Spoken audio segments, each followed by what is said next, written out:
Max Holloway on his YouTube channel confirms that he is done fighting at 145. Be sure to go subscribe to Max's channel. Links in the description.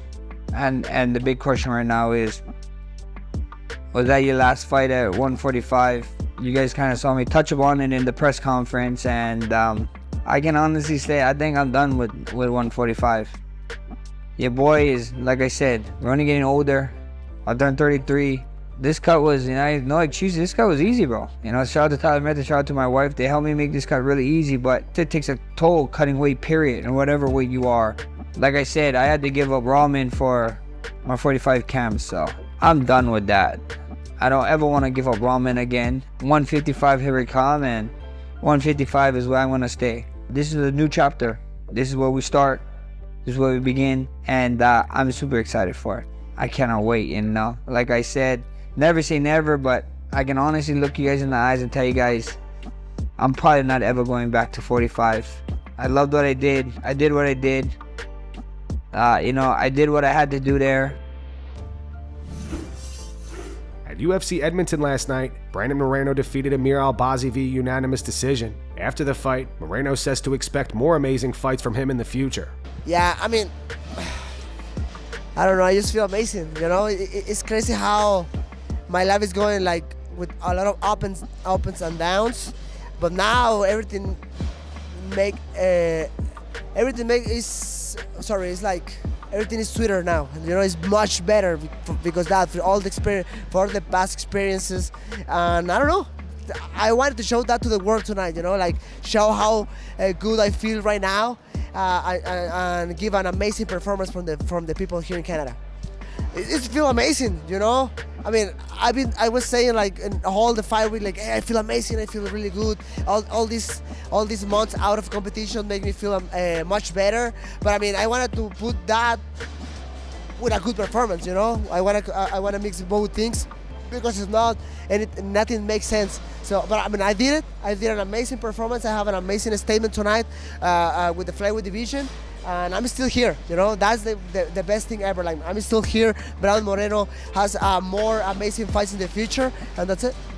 Yeah, and I feel in some points I was able to throw a little bit more, but I mean, it is what it is. I think it was amazing. Amir is an amazing opponent. He's an amazing person, an amazing fighter. I know he will be he will come much better, but tonight was my night. I tried to finish the fight. I tried to be very calm because I rocked him a lot of different in different moments in the middle of the fight. But I tried to be calm, don't be like very rushed, like try to put a lot of pressure. No, I tried to be very calm. I tried to finish the fight at the end, but I wasn't able. Amir had a really good chin, so he get all the damage and keep going. So I don't know. I've been in a lot of important fights in the last 2-3 years.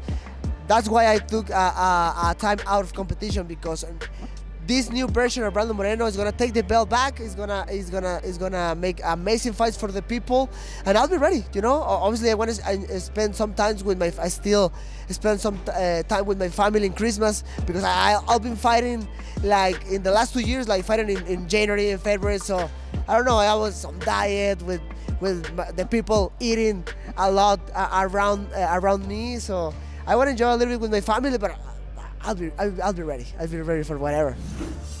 Amir Albazi released a statement on his loss to Brandon Moreno last night. I didn't think I'm gonna spend the night in the hospital, but Brandon Moreno was a better man tonight. It's not our night. Like he said, maybe not today, maybe not tomorrow. I would be back. I would be back better than this. Thank you guys for all the support. On the Pound for Pound podcast, Mike Tyson responds to the notion that he's too old to be boxing Jake Paul. Tyson is currently 58 years old and says that he's keeping up with guys that are in their 20s during training. Well, first of all, you don't know how old you are. Somebody told you how old you are. Julius Caesar had a big ego. He wanted the extra month, so he said, I'm going to create July. So really, how old are you? These people are creating months and years to make people a certain particular age. You really don't know how old you are. You don't know how old, I don't know how old I am. People design their own calendar. So we don't know how old we are. We know what people tell us how old we are. We know what people tell us we should be retired by this age. That's what they tell us.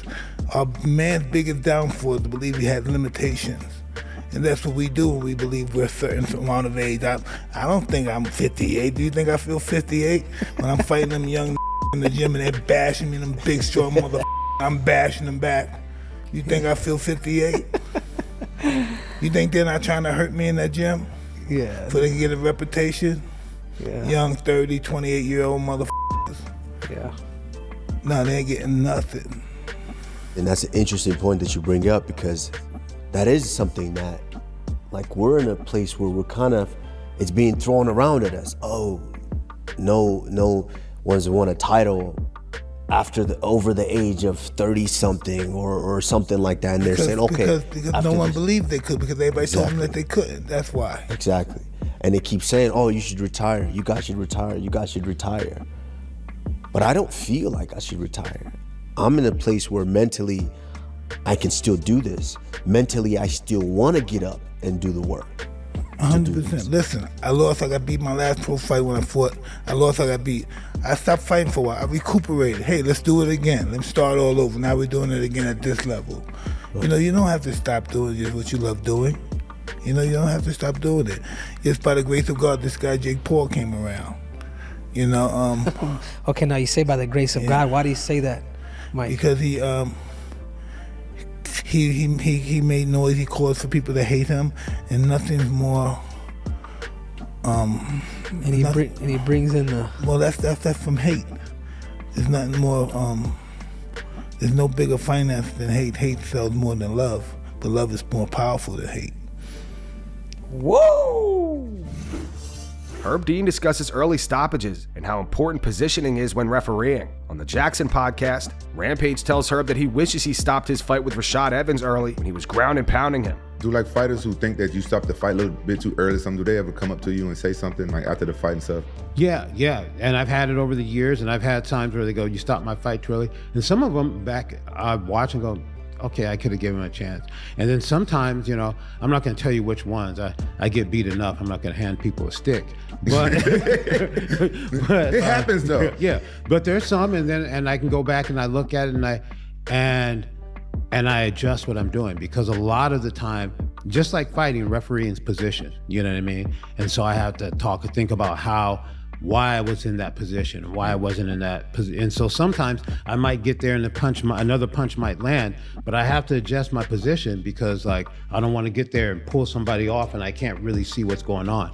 Because the worst thing, and it's a cold sport, it's like when we all have a lot of respect, and some of these guys I've known for years, when you pull somebody off your friend and he's looking at you saying, I'm fine, it's like you've done the worst thing you could ever do for him. You know? But you got to, honestly, I think you're one of the most fair referees. There's a lot of fair referees like you and Mike Beltran. It's a lot of referees. I got no problem with no referees, but I know one fight I wish you would have stopped early. When I was fighting Rashad, I wish you would have stopped them early. But yeah, I do though, because why? Because I wanted to give the UFC a big you, because they made me fight that fight. But it's like it was fair. It was fair. Like you know, nobody else would have stopped it early. Nobody else would have stopped it. He had a chance. I was grounding and pounding, but you know, no one else would have stopped it early. But if I was like, you know what I'm saying?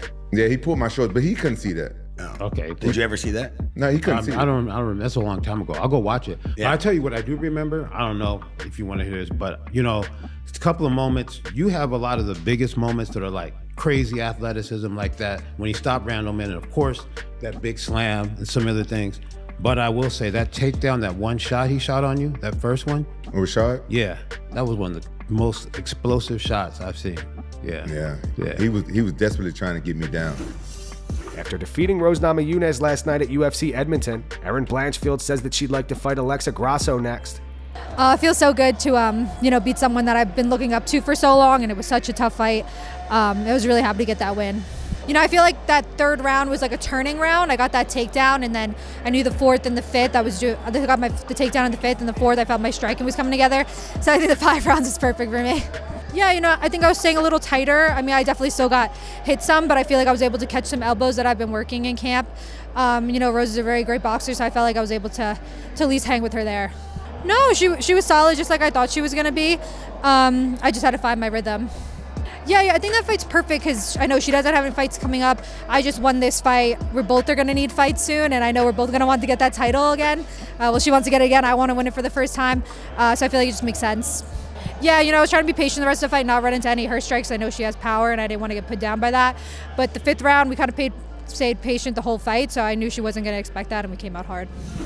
Jon Jones' coach, Brandon Gibson, says they're preparing for UFC 309 like it's Jon's last fight. Speaking to MMAfighting.com, Gibson said, "Whenever Jon's ready to retire, I'm right there with him. I'm approaching this one like it's our last go. It's our last rodeo. I think physically, mentally, he could go in there and have 5 or 6 more great performances. There's nothing left for Jon to prove. I think he really wants this fight with Stipe. I think this fight will help solidify Jon's status as that great heavyweight champion, but it's not something we talk about every night in the gym. We're definitely all eyes on November 16th, but each time I go to a practice, I'm approaching this as my last camp. I'm giving it my all. If we get 1 more after this, if we get 2 more, that would be a great blessing. I'm also ready to see Jon hang it up, put the belt up. I prefer them to walk away obviously earlier than later. Out of all the fighters, Jon deserves to walk away anytime he wants. I'm always going to support those guys. There's always going to be the next #1 contender. There's never going to be a perfect time to walk out. Somebody will always say, but you didn't fight that guy. To me, it doesn't matter. 10 years from now, we'll have all the generational talks. How would Muhammad Ali have done against Mike Tyson?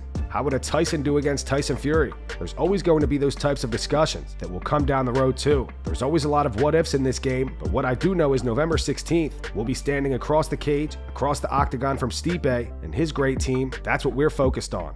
He's getting stronger, faster, more skilled at heavyweight. Early on, to make that jump from light heavyweight to get up to heavyweight was putting on a lot of size, a lot of mass. Now his body has gotten very accustomed to that size. You saw his recent photo, how lean he's getting for heavyweight, and then we've just assembled this super team of training partners and coaches. Jon's the greatest student in the game as well, so he's always learning. I think he's already the most dangerous heavyweight there is, and now you add this plethora of new tools, and it's just terrifying. He would be a nightmare to coach against because there's no path to victory against Jon Jones. Jon has been sacrificing his body for this game for a long time. He's earned it. Alex Pereira says his hand still hurts from the fight against Khalil Rountree. Alex said that 4th round, "I was throwing jabs and hurting my hand. I swear, I was thinking my hand must be broken. It still hurts. Not all the time, no, but if I squeeze it here, it hurts." And that's going to wrap it up for the news. Thanks for watching. For daily MMA news and content, subscribe to Full Mount MMA and click the bell icon to be notified when we post videos. Here are the 3 top comments from last video. The first one's from Tim Jim 875. It says, "As an Irishman, I'm hoping Buckley sleeps Ian Gary." The second one's from Humongous1. It says, "Buck versus Cuck is honestly the funniest way to promote this fight." And the final one's from Cavs legend D Wade. It says, "We got Topuria Ronaldo beef before GTA 6. Those were the 3 top comments from last video. If you want to be featured in the next one, all you have to do is comment down below. And if you missed yesterday's news, click the video on screen right now to get caught up.